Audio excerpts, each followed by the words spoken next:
Hello everyone, I am Dr. Puya, the lecturer for the ESA211 Engineering Lab for the torsion and tensile test. As you know, this course is supposed to be in previous semester. However, due to the current situation, it has been decided to postpone the course to this year, semester 1, and to be conducted fully online. Therefore, our experiment is planned to be recorded by the respective lecturers and will be revealed weekly. This is the first video prepared by me and Mr. Hisham, our technician in charge for this test. The video briefly explains some theories and the concept of torsion and tensile test, and then demonstrate the procedure of how to conduct the experiment. I have also uploaded the lab tutorial and a set of sample data in e-learning, and you will be given 1 week to do the calculations, make the necessary discussion, and answer the question.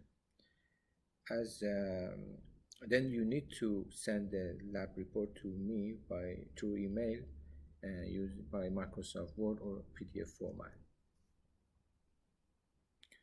Okay, let's start with some briefing about the experiment and start with torsion. Torsion testing is a type of mechanical testing that evaluate the properties of materials while under angular displacement applied by a moment called torque. Torsion is expressed in either by Newton per square meter in SI units or in pounds per square inch in US unit. And a common example of torsion test of an object is the transmission shaft, which transmit the power for the engine of a car to wheels by rotation, or the shaft that transmit the power of wind turbine to the electricity generators. Let's see what happens when we apply torque to a circular bar. We can see that the torque caused the bar to deform by twisting it. The interesting point is that the individual cross-section of the bar do not get distorted by twisting. We can imagine that the bar is made of a multiple individual discs which rotate to each other when the torque is applied, but do not deform. This is only because the cross-section of the bar is axis symmetric. But if we have a bar with rectangular section which is not axis symmetric, for example, here the rectangular shape, the bottom one, the torsion will result warping of the bar.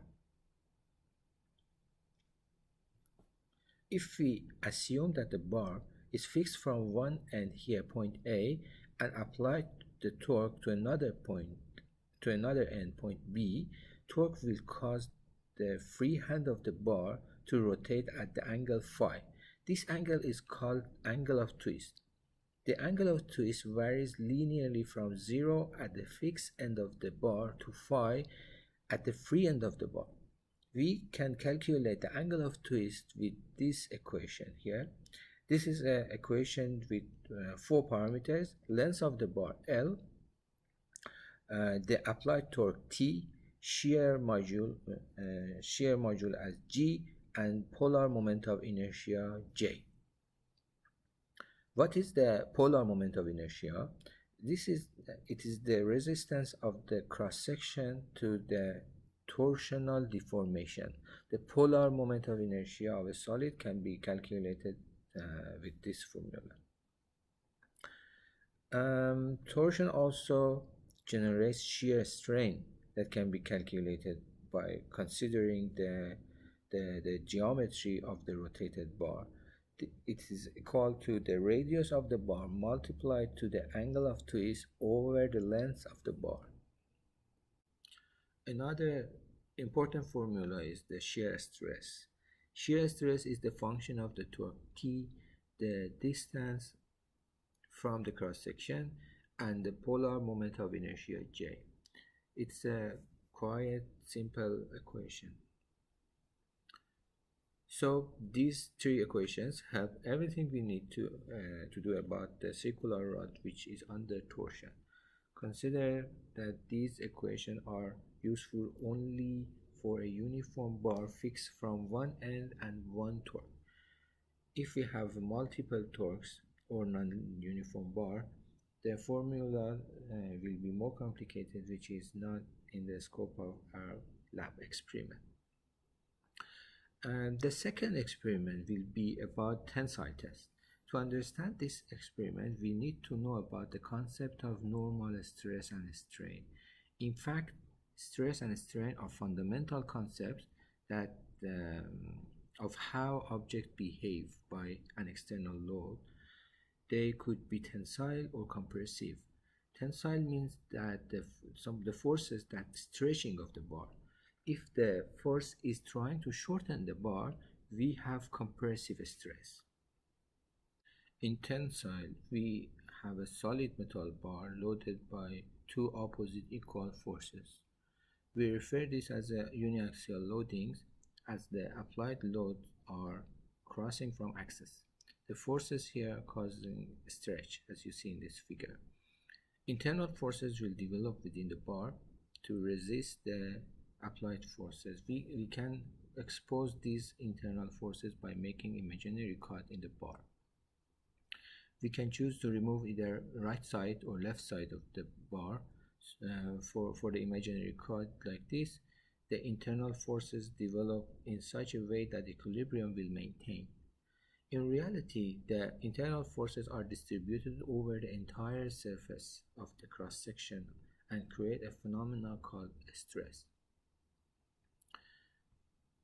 Okay, now we can define the stress. Stress is the quantity that describes the distribution of internal forces within the body. Stress is a measure of internal force per unit area and has the units of Newton per meter square in SI units and pounds per square inch in US units. When the load on the bar is axial to the internal forces acting perpendicular to the cut, we call it normal stress. The normal stress can be calculated by dividing the applied force F to the cross-section area A of the bar. On the other side, we have a strain. A strain is the quantity that describes the deformation that occurs within the body. If we fix our bar in one end and apply the force at the other end, the force causes the bar to deform and stretch.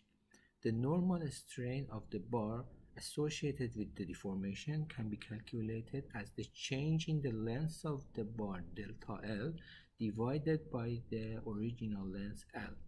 Strain is a non-dimensional quantity and will be expressed as percentage.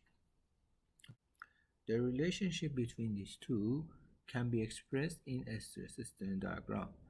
A stress-strain diagram is different from different materials.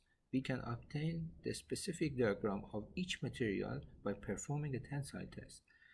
This involves applying an external force in measuring the stress strain in the test piece while force is increased. A stress strain diagram of ductile materials shows two regions. The first region includes a linear relationship or elastic region. Deformation in this region is fully reversible. This linear relationship between stress and strain is defined by Hooke's law. The relation between the stress and strain is called Young module, which is an important materials property. Hooke's law usually only applies for small strains. For larger strain, the relationship between stress and strain is no longer linear, and the deformation is not reversible when the load is removed and will be a permanent plastic deformation. Okay, tensile testing is one of the best methods to investigate the stress-strain diagram of different metallic and non-metallic materials. Now, let's see the procedures of these two experiments.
one round, and then go to 0. Then top.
Okay, the same 11, 11, 11, you can plus 2. 2 round.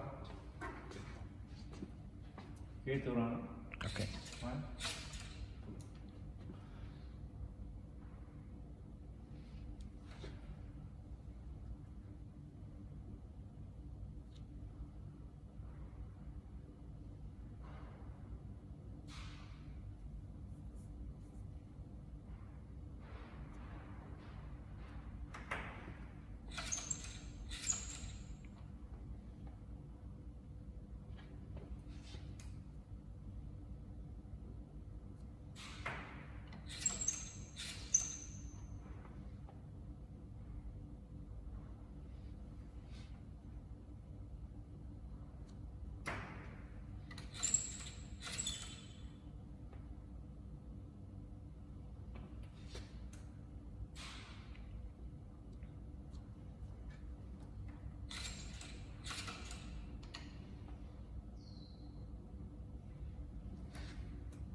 Okay.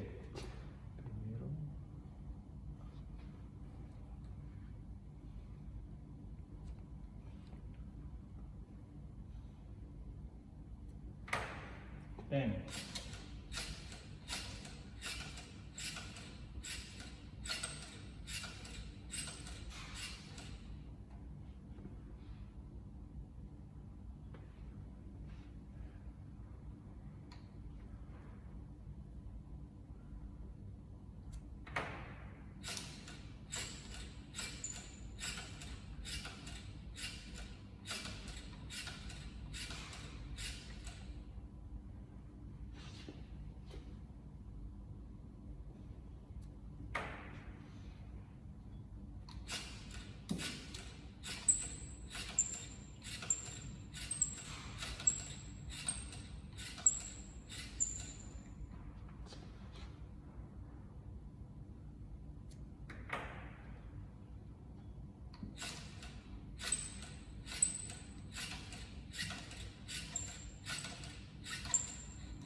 fill.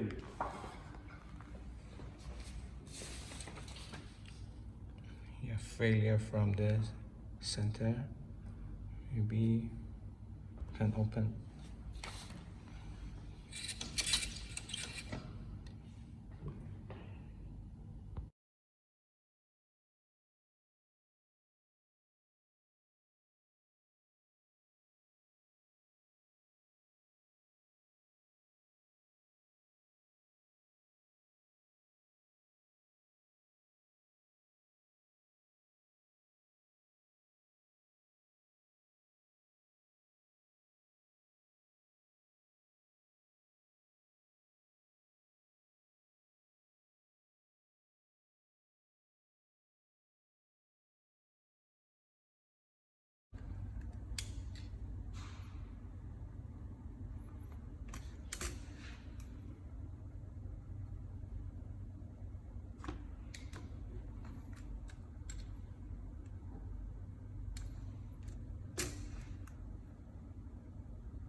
Okay, firstly you can open the software. Okay, click start. Click tensile test. And then you click the background for white color.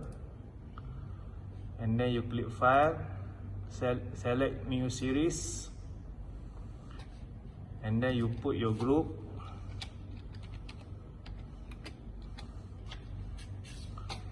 And then click OK. Okay, then you click the symbol spanner for select your material. Okay, this material is aluminium. And then click OK. And then you click tear. And after that you click the button